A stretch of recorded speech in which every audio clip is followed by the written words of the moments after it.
예, 안녕하십니까 여러분의 백만장자입니다. 사랑합니다 여러분.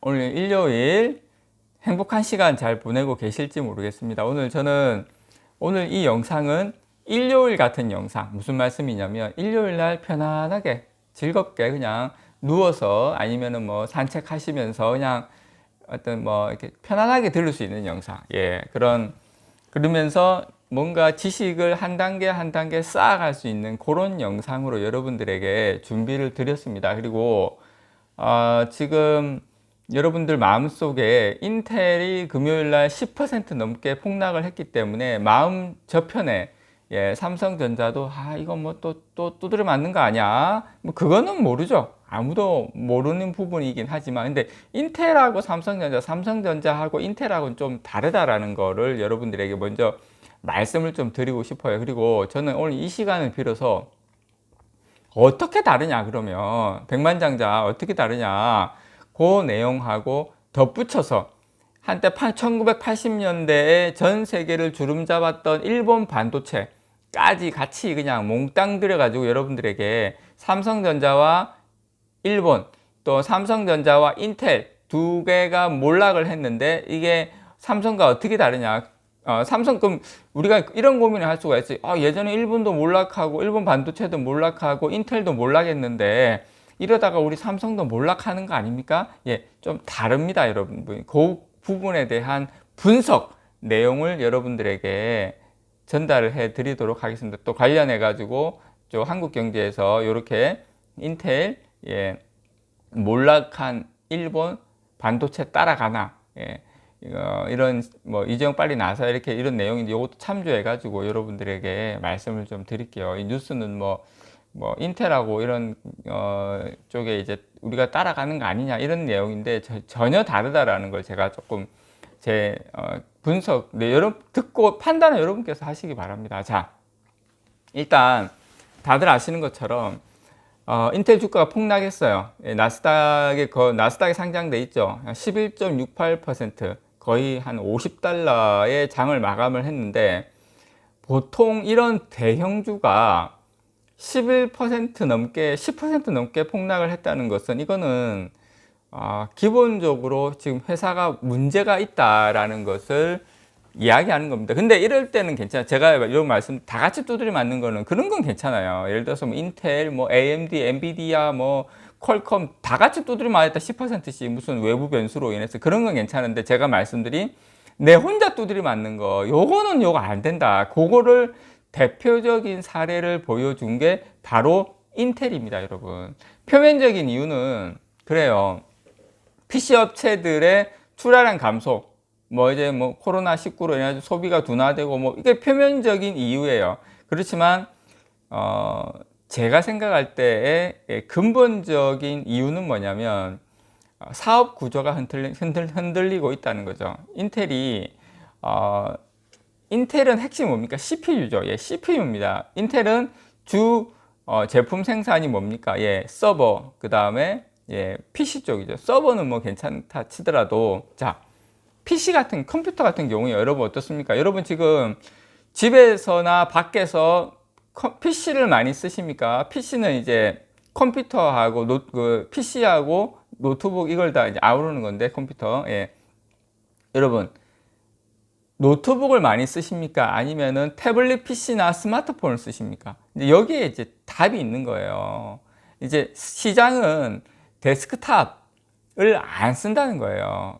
데스크탑이나 노트북보다는 태블릿 PC나 그 다음에 휴대폰을 사람들이 더 많이 쓰고 있다는 겁니다.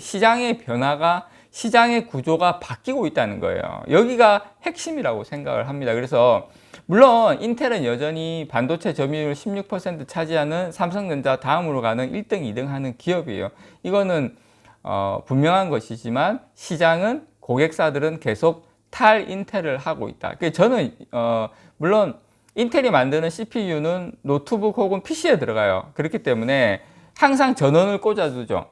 항상 전원을 꽂아두고 이제 사용할 때는 전원을 꽂아두기 때문에 이 저전력 반도체 개발에 대한 니즈가 적은 건 맞아요. 그런데 제가 생각하는 인텔의 핵심적인 거는 뭐냐면, 제가 여러분께 말씀드렸지만 기업을 투자할 때 경쟁사, 뭐 진입장벽, 뭐 이런 거 여러분께 말씀을 드리지 않았습니까?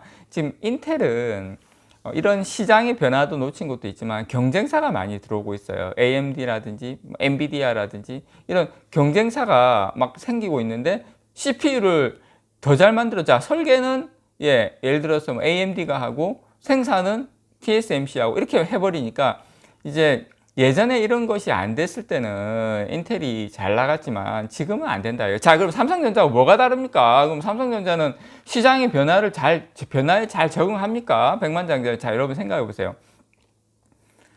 인텔이 만드는 거, 지금 인텔 같은 경우에는 지금 인텔이 CPU, 그 맥북이나 이런 거 지금 애플이 거의 더 좋은 지금 노트북 그 AP를 더 만들면 CPU를 만들면서 넘어와 버렸잖아요. 경쟁사가 생겨버린 거 아닙니까? 그럼 애플이 만들면 TSMC에서 제조하고 그런 상황 시스템으로 가버린 거죠. 자, 삼성전자는 여러분 생각해 보세요. 이미 메모리 반도체는 과점이 돼가지고 누가 들어올 수가 없어요. 자, 여기까지 우리가 이해하는데, 자, 메모리 반도체의 장점은 뭐냐면 어떤 제품이 바뀌든, 자, PC에서 노트북으로 바뀌고, 예를 들어서 노트북에서 뭐 태블릿 PC에서 휴대폰으로 바뀌면 그 모든 바뀌는 제품마다 메모리 반도체와 낸드가 들어가야 된다는 거예요.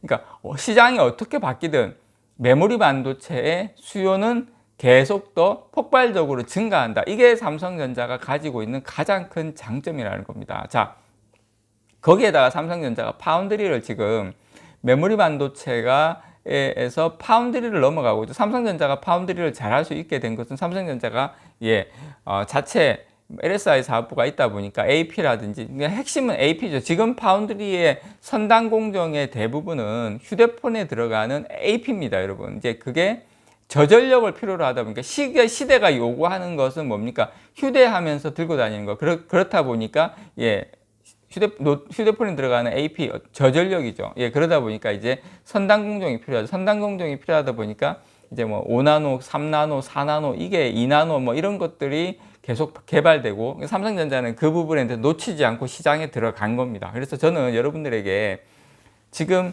삼성전자가 가지고 있는 포트폴리오는 시장의 변화에 상당히 적응을 잘 하고 있는 포트폴리오다. 메모리 반도체는 말할 것도 없고, 지금 시스템 반도체, 우리가 이 파운드리, 그리고 시스템 사업가 가지고 있는 모든 것들이 이미지 센서라든지 AP라든지 파운드리라든지 이런 모든 것들이 사실 삼성전자의 미래의 성장 동력의 가장 선두에 서는 것이다. 이 말씀을 드리고 싶고요. 과거 이제 일본 이야기 잠깐만 하면 일본은 어떻습니까, 여러분? 일본 같은 경우에는 과거에 일본의 반도체 업체들이 80년대 얼마나 많았어요. 히타치, 뭐 도시바, NEC, 후지츠, 미쓰비시.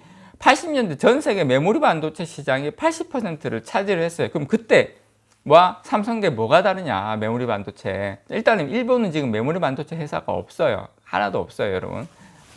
키옥시아가 뭐 있긴 하지만 그것도 지금 상태는 그렇게 좋은 건 아니고. 자, 여러분께 말씀을 드리면 일본이 왜 그때 실패했냐면 메모리 반도체, 지금은 그때 업체들도 많지만 지금은 메모리 반도체가 실패할 구조는 전혀 없어요. 왜냐하면 계속 새로운 제품으로 따라가니까. 자, 요때는 어떤 변화가 있었냐면 대형 컴퓨터와 PC, 퍼스널 컴퓨터로 급격하게 이동하는 1990년대는 대형 어떤 서버형 대형 기업에서 다루는 컴퓨터에서 PC로 완전히 시장이 바뀌는 요 상황인데, 일본 같은 경우는 과잉 품질, 과잉 기술 이래가지고 되게 이제 고장이 안 나고 단가가 엄청 비쌌어요. 근데 삼성전자는 그때 딱 요 퍼스널 PC는 어떻습니까, 여러분? 그러니까 한 몇 년 쓰다가 바뀌고 새롭게 나오는 게 바뀌고 CPU가 계속 바뀌는데 CPU 바뀌면 PC를 또 바꿔줘야 되잖아요.